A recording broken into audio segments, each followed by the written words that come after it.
I'm a historian of totalitarianism. I look at fascist rhetoric. I've been thinking about the sources of the worst kinds of history for a quarter of a century. Experts say the constitutional crisis is here now. The Trump administration deporting hundreds of men without a trial. A massive purge at the FBI to make people afraid of speaking out against him.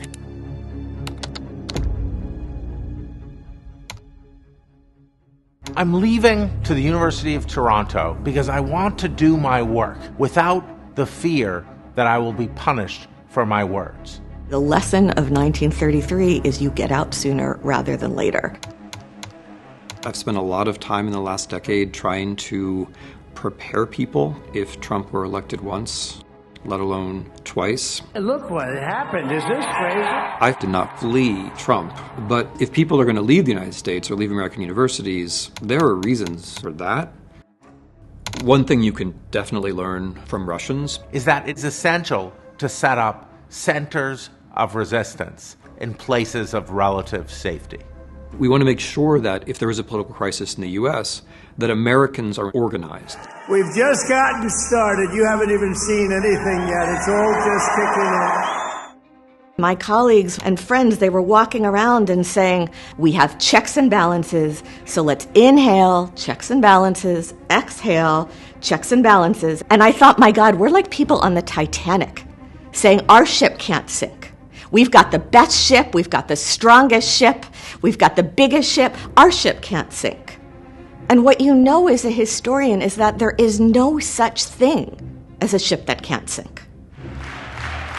The golden age of America has only just begun.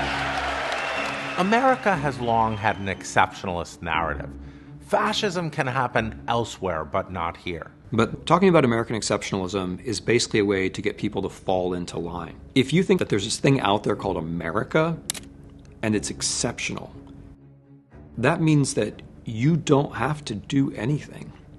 Whatever is happening, it must be freedom. And so then what your definition of freedom is just gets narrowed and narrowed and narrowed and narrowed, and soon you're using the word freedom, but what you're talking about is authoritarianism. Toni Morrison warned us.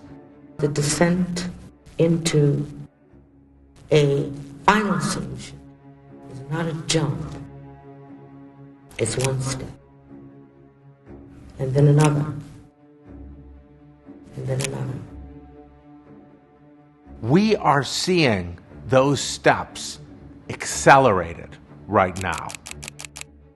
There are some words, in Russian in particular, that I feel help us to understand what's happening in the United States, because we now have those phenomena. Произвол. It's the idea that the powers that be can do anything they want to you, and you have no recourse. This not knowing who is next creates a state of paralysis in society. The Tufts student whose visa was removed because she co-authored an article in the Tufts student newspaper. I thought, what would I do if guys in masks tried to grab my student? Would I scream? Would I run away? Would I try to pull the mask off? Would I try to videotape the scene? Would I try to pull the guys off of her? Maybe I would get scared and run away. The truth is, I don't know. Not knowing terrified me. It's a deliberate act of terror. It's not necessary. It's just being done to create a spirit of us and them. Продажность. It's a word in Russian for corruption, but it's larger than corruption. It refers to a kind of existential state in which not only everything but everyone can be bought or sold. Critics are calling this a quid pro quo deal between Adams and President Trump. I'm committed to buying and owning gossip. He made $2.5 billion today, and he made $900 million. There's an expression in Polish. I found myself at the very bottom, and then I heard knocking from below.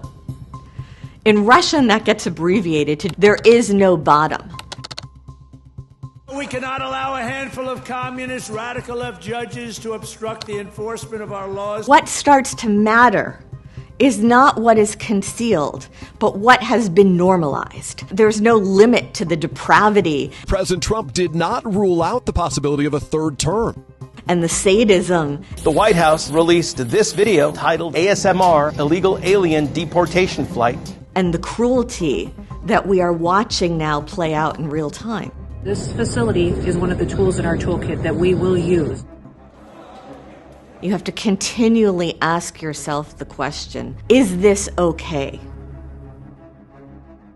Is there a line I wouldn't cross? Is there something I would not do?